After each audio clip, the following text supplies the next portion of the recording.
10 տասնյակ նապաստակ, ֆրանսիական ժողովրդական հեքիաթ։ Ժամանակով մի ընտանիք կար։ Ընտանիքի հայրը սովորական ածխահատ էր, նա կին չուներ, 3 տղա ուներ, որոնք հոր նման ածխահատ էին։ Հոր և որդիների գործը շատ դժվար էր, առավոտից գնում էին աշխատանքի, տանջվում, չարչարվում էին, իրիկունը հոգնած տուն էին գալիս ու քնում։ Այսպես անցնում էին օրերը տխուր ու միապաղաղ։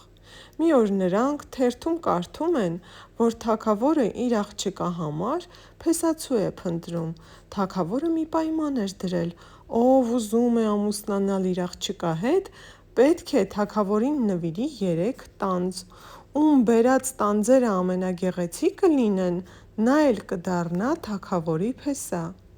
Ածխահատի 3 տղաներն էլ ցանկանում են իրենց բախտը փորձել, որոշում են, որ ավագ որդին առաջինը պետք է գնա թագավորի աղջկա ձեռքը խնդրելու։ Ածխահատի տան դիմաց մի փոքրիկ այգի է լինում, որտեղ պտղատու ծառեր կային։ Ավագ որդին մտնում է այգի, 3 սիրուն տանձ է ջոկում, դնում մի զամբյուղի մեջ և լույսը բացվելուն պես ճանապարհ է ընկնում դեպի թագավորի պալատ։ Շատ է գնում թե քիչ հասնում է մի աղբյուրի։ Օրը ճաշ էր դառել, սովածացել էր։ Նրա ձեռքի զամբյուղը մի կողմ է դնում, նստում է աղբյուրի կողքին, որ մի պատառ հաց ուտի։ Սկսում է ուտել, մեկ էլ հանկարծ որտեղից որտեղ նրա դիմաց մի պառավ է հայտնվում, ձեռնափայտին հենված։ Պառավը ուշադիր նայում է ածխահատի տղային և հարցնում է. «Տղաս, ի՞նչ կա զամբյուղիդ մեջ»։ «Քո գործը չէ», կոպտում է տղան և ավելացնում է. «Կովի թրիք»։ «Թրի՞ք», ասում է պառավը, «շատ լավ»։ Եվ ինչպես որ հայտնվել էր, այնպես էլ անհետանում է։ Ածխահատի ավագ որդին ուտելը վերջացնում է, զամբյուղը վերցնում ու նորից շարունակում է իր ճանապարհը։ Գնում, հասնում է պալատ, ծառաները թագավորին իմաց են տալիս նրա գալու մասին։ Թագավորը տղային ընդունում է և հրամայում է ցույց տալ իր բերած տանձերը։ Երբ սա զամբյուղը բացում է, որ տանձերը հանի թագավորին ցույց տա, զարմանքից ու վախից տեղում քարանում է։ Զամբյուղում տանձ չկար, տանձերի փոխարեն թրիք էր։ Թագավորը կատաղում է, հրամայում է նրան բանտ գցել։ Ածխահատն ու նրա 2 տղաները սպասում, բայց ավագ որդին չի վերադառնում։ Որոշում են հիմա էլ միջնեկ տղային ուղարկել իր բախտը փորձելու։ Մեծ եղբոր նման սա նույնպես հենց այգուց 3 գեղեցիկ տանձ է քաղում, տանձերը խնամքով դնում է զամբյուղի մեջ և դեռ լույսը չբացված ճամփա է ընկնում։ Գնում, հասնում նույն աղբյուրին, հետը բերած ուտելիքը հանում է, ուտում, աղբյուրից ջուր խմում և հենց ուզում է վեր կենալ գնալ, հանկարծ հայտնվում է նույն պառավը։ Պառավը ուշադիր նայում է տղային, մոտենում է ու հարցնում. «Ո՞ւր ես գնում, տղաս»։ «Քո ի՞նչ գործն է», պատասխանում է տղան։ «Իսկ զամբյուղիդ մեջ ի՞նչ կա», հարցնում է պառավը։ «Առնետներ», պատասխանում է տղան։ «Առնետնե՞ր, շատ լավ», ասում է պառավը, ասում է ու նույն վայրկյանին անհետանում է։ Ածխահատի միջնեկ տղան շարունակում է իր ճանապարհը։ Գնում, հասնում է թագավորի պալատ։ Թագավորը հրամայում է ցույց տալ տանձերը։ Տղան զամբյուղի բերանը բացում է թե չէ, դուրս են նետվում 3 առնետներ և սկսում են վզվզել սենյակի մեջտեղում։ Թագավորը զայրանում է և հրամայում է նրան բանտ նետել, իսկ արքայադուստրը այդպես էլ չէր ամուսնանում։ Տարբեր երկրներից անթիվ անհամար երիտասարդներ էին գալիս նրա ձեռքը խնդրելու, բայց ինչպես գալիս էին, այնպես էլ գնում էին։ Ոչ մեկի բերած տանձը թագավորը չէր հավանում, և արքայադուստրը չէր ամուսնանում։ Ածխահատի տանը մնացել էր միայն կրտսեր որդին։ Նա էլ էր ուզում գնալ թագավորի պալատ իր բախտը փորձելու, բայց հայրը համաձայն չէր։ 2 տղայից զրկվել էր և չէր ուզում այս մեկին էլ կորցնել։ Տղան շատ է խնդրում հորը, շատ է համոզում, վերջապես հայրը համաձայնում է։ 2 եղբայրների նման նա նույնպես իրենց այգուց 3 գեղեցիկ տանձ է ընտրում, դնում է զամբյուղի մեջ և լուսաբացին ճանապարհ է ընկնում ու գնում է։ գնում, հասնում է աղբյուրին, զամբյուղը ցած է դնում և սկսում է հաց ուտել, պառավը նորից այնտեղ է լինում, նորից հայտնվում է ու տղային հարցնում. «Տղաս, ինչ ես անում այստեղ»։ «Սոված էի, ասի մի պատառ հաց ուտեմ», սիրալիր պատասխանում է ածխահատի կրտսեր որդին և ավելացնում է. «Եթե ուզում եք, համեցեք, միասին ուտենք»։ «Չէ, սոված չեմ, շնորհակալ եմ», ասում է պառավը, «իսկ չես ասի, թե ինչ կա զամբյուղիդ մեջ»։ «3 տանձ», պատասխանում է տղան, «էս տանձերը տանում եմ թագավորին ցույց տամ, տեսնեմ կարո՞ղ եմ նրա փեսան դառնալ»։ Եվ պառավին ամեն ինչ պատմում է։ Պառավը ուշադիր լսում է ու ասում. «Տանձերը ցույց տուր, տեսնեմ գեղեցի՞կ են»։ Պառավը տանձերը վերցնում է, երկար նայում է, շուռ ու մուռ տալիս, տանձերը վերադարձնում է տղային և ասում է. «Դե հիմա գնա տղաս, ես համոզված եմ, որ քո տանձերը ամենագեղեցիկը կլինեն, թագավորը գոհ կմնա»։ Ասելն ու անհետանալը մեկ է լինում։ Պառավն ինչպես գուշակել էր, այդպես էլ լինում է։ Ածխահատի կրտսեր տղան հասնում է պալատ և նրան տանում են թագավորի մոտ։ Թագավորը հրամայում է զամբյուղը բացել։ Երբ տղան զամբյուղը բաց է անում, թագավորին թվում է, թե երազ է տեսնում։ Նրա առջև դրված էին 3 խոշոր ոսկյա տանձեր, մեկը մյուսից սիրուն, որոնց նմանը թագավորը ոչ տեսել, ոչ էլ լսել էր։ Պայմանը պայման էր։ Թագավորի աղջիկը ամուսնանում է ածխահատի տղայի հետ։ Տղան ուրախանում է, իսկ թագավորը այնքան էլ գոհ չէր, որ իր փեսան ընդամենը մի հասարակ ածխահատ էր։ Ածխահատ նուր, թագավորի փեսա լինել նուր։ Իսկ թագավորի աղջիկն այնքան էլ գոհ չէր իր բախտից։ Թագավորը մտածում, որոշում է իր ապագա փեսային մի անգամ էլ փորձել։ Նա տղային մի կողմ է տանում և ասում է. «Հիմա քեզ 100 նապաստակ կտամ։ Լույսը կբացվի թե չէ, նապաստակներին կտանես դաշտ։ Թող իրենց համար վազվզեն, իսկ իրիկունը նորից ետ կբերես։ Եթե մի նապաստակ էլ պակասի, աղջկաս քեզ չեմ տա, շորերդ կհավաքես ու կգնաս ձեր տուն»։ Ածխահատի տղան հուսահատվում է, բայց ինչ կարող էր անել։ Հաջորդ առավոտյան լույսը բացվելուն պես նապաստակներին առաջն է գցում ու գնում է դաշտ։ Իր բախտից նորից հանդիպում է բարի կախարդին և ամեն ինչ պատմում է։ Կախարդն ասում է. «Վերցրու այս սուլիչն ու այս փայտիկը, դրանք կախարդական են։ Եթե հանկարծ քո նապաստակներից մեկը պակասի, սուլիչով կսուլես ու կասես. «Իսեր իմ փայտիկի, այ նապաստակ ինձ մոտ արի»։ Նապաստակը սատկած լինի, թե կենդանի, կվազի քեզ մոտ, և հոտդ միշտ լրիվ կլինի»։ Առաջին օրը ամեն ինչ բարեհաջող է վերջանում։ Տղան վերադառնում է տուն, իր հետ բերելով բոլոր նապաստակներին։ Հաջորդ օրը տղան նապաստակներին նորից դաշտ է տանում։ Երեկոյան, երբ վերադառնում է պալատ, նապաստակները հաշվում են, տեսնում, որ այս անգամ էլ ոչ մի նապաստակ չի պակասել։ 100-ը տարել էր, 100-ը բերել։ Թագավորը սկսում է անհանգստանալ, նա տեսնում է, որ տղան ճարպիկ է և ոչ մի պատճառ չի գտնում նրան մերժելու։ Մտածում, հնարը գտնում է։ Երբ մութն ընկնում է, թագավորը գնում է իր աղջկա սենյակը։ «Աղջիկս», ասում է նա, «վաղը գյուղացու շորեր կհագնես, կգնաս այդ հովվի մոտ և նրան կհամոզես, որ քեզ մի նապաստակ ծախի։ Իսկ իրիկունը մենք նապաստակները կհաշվենք և երբ մեկը պակաս լինի, ածխահատին կվռնդենք այստեղից»։ Չնայած աղջիկը չէր ուզում, որ տղան գնար իրենց պալատից, բայց հոր խոսքը չէր կարող անտեսել։ Մյուս օրը թագավորի աղջիկը շորերը փոխում է, հագնում գեղեցկուհու հագուստ ու գնում դաշտ։ Տղան մի քարի նստած հսկում էր նապաստակներին։ «Բարև, նապաստակների հովիվ», ասում է թագավորի աղջիկը, «էս ինչ սիրուն նապաստակներ ունես, մեկը ծախիր առնեմ»։ «Չեմ ծախում», կտրուկ պատասխանում է հովիվը, «իմ նապաստակները ծախելու համար չեն, շահելու համար են»։ Աղջիկը սկսում է շատ խնդրել, վերջապես հովիվը նրան մի նապաստակ է տալիս։ Թագավորի աղջիկը նապաստակը դնում է զամբյուղի մեջ ու գնում, բայց մի քանի քայլ է անում, թե չէ, հովիվը գրպանից հանում է կախարդի տված սուլիչն ու սուլում է։ Նապաստակը, լսելով Սուլիչի ձայնը, սկսում է զամբյուղը կրծել և անցք բացել, հետո թռչում է անցքից ու վազում հովվի մոտ։ Երբ երեկոյան հովիվը վերադառնում է պալատ, թագավորը հաշվում է նապաստակներն ու շատ զարմանում։ Ոչ մի նապաստակ չէր պակասում։ Հաջորդ օրը թագավորը թագուհուն է ուղարկում հովվի մոտ։ Թագուհին հին շորեր է հագնում ու գնում է մարգագետին, մոտենում է հովվին ու խնդրում է իրեն մի նապաստակ վաճառել։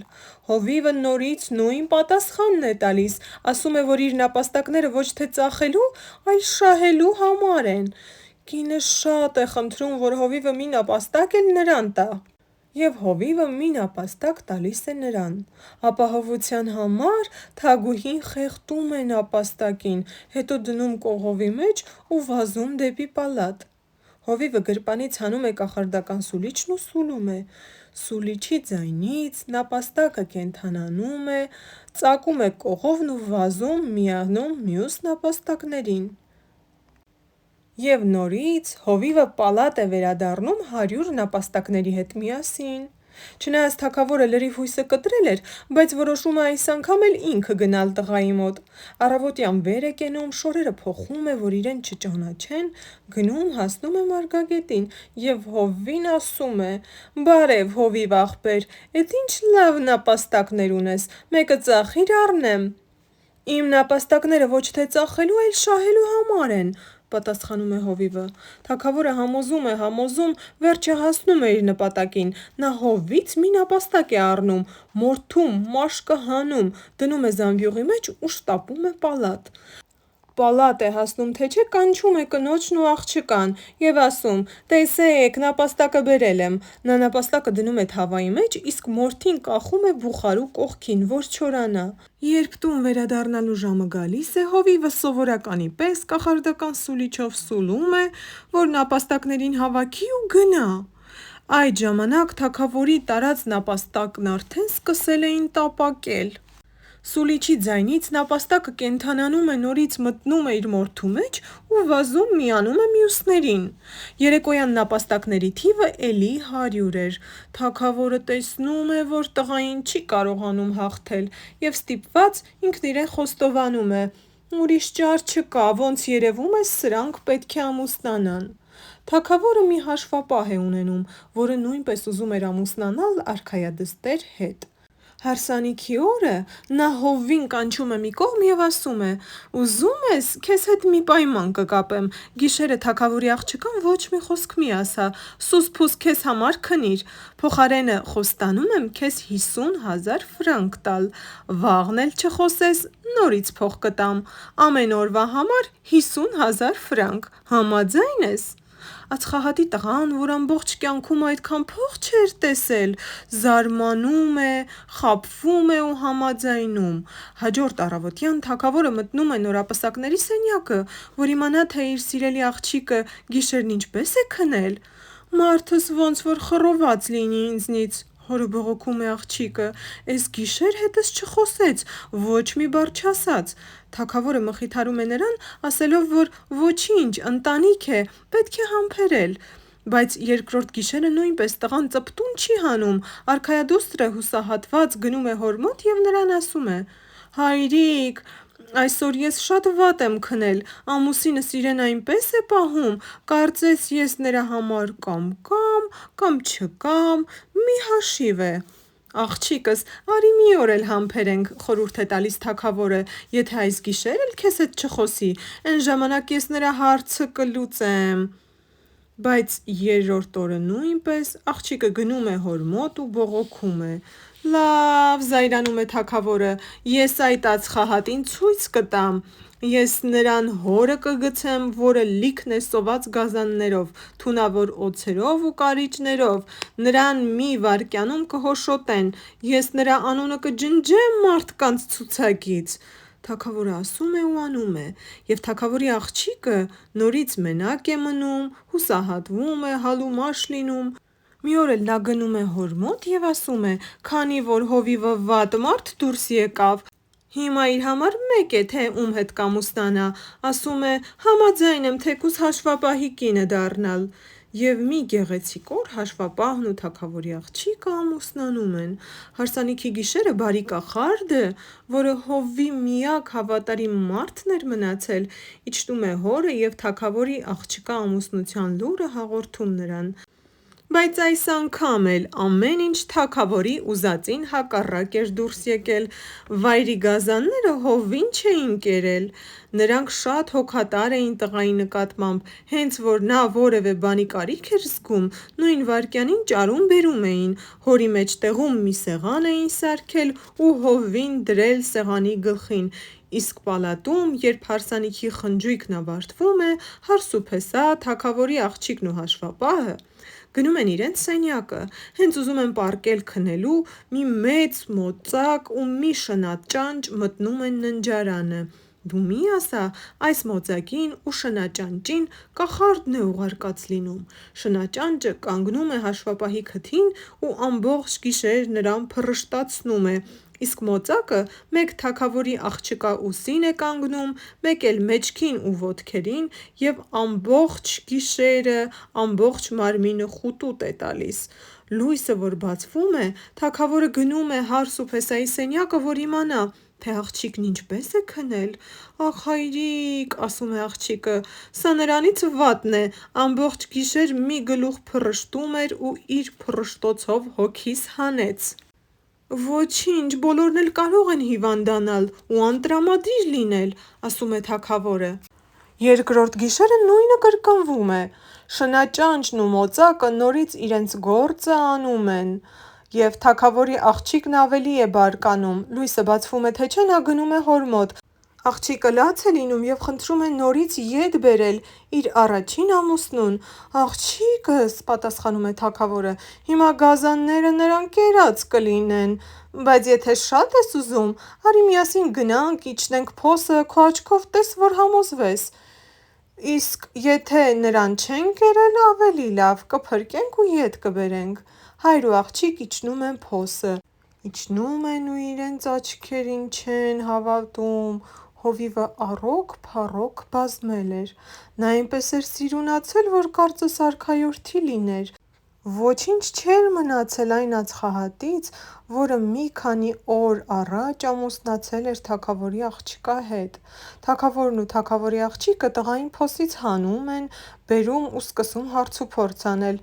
Իսկ ինչու իմ աղջկան ոչ մի բառ չէիր ասում հարսանիքի առաջին գիշերը, հարցնում է թագավորը։ Թագավորն ապրած կենա, պատասխանում է հովիվը, ես մեղք չունեմ, մեղավորը ձեր հաշվապահն է, նա ինձ խաբեց, փող տվեց, ասաց, որ գիշերները սուս մնամ, կնոջս ոչինչ չասեմ։ Թագավորը չի ուզում հավատալ և կարծում է, թե տղային չար ոգիները կախարդել են։ Եթե սուտ չես ասում, աղջկս նորից քեզ կտամ, ասում է թագավորը, բայց նորից մի պայման եմ դնում, եթե կարողանաս ճշմարտությամբ լցնել 9 զամբյուղ, ուրեմն աղջիկս քոնն է։ Հովիվը համաձայնում է։ Գնում են դատավորի մոտ։ Դատավորը տղային հարցնում է, թե նա կարո՞ղ է արդյոք ճշմարտությամբ 9 զամբյուղ լցնել։ Այո, հենց հիմա, պատասխանում է տղան։ Դու պետք է սկզբում 3 զամբյուղ լցնես թագավորի աղջկա համար, ասում է դատավորը։ Մի օր, սկսում է խոսել հովիվը, երբ նապաստակներին դաշտ էի տարել, թագավորի աղջիկը եկավ ինձ մոտ ու մի նապաստակ ուզեց։ Ես նրան ասացի, որ դրանք ծախելու համար չեն, այլ շահելու։ Եվ ամեն ինչ պատմում է։ Թագավորի աղջիկը նրան ընդհատում է, ասելով. «Էլ մի պատմիր, իմ զամբյուղները լցվեցին»։ Իմ զամբյուղներն էլ, վրա է բերում թագուհին, հերիք է, ասում է թագավորը, ես չեմ ուզում լսել այդ ամենը։ Թագավորը ամաչում է իր արածներից։ Երիտասարդը հաղթում է և մինչև կյանքի վերջը ուրախ ու երջանիկ ապրում է թագավորի աղջկա հետ։ Ահա և հեքիաթը վերջացավ։ Եթե հավանեցիք այն, բաժանորդագրվեք իմ ալիքին, որպեսզի առաջիկայում նոր ու ավելի հետաքրքիր հեքիաթներ լսելու հնարավորություն ունենաք։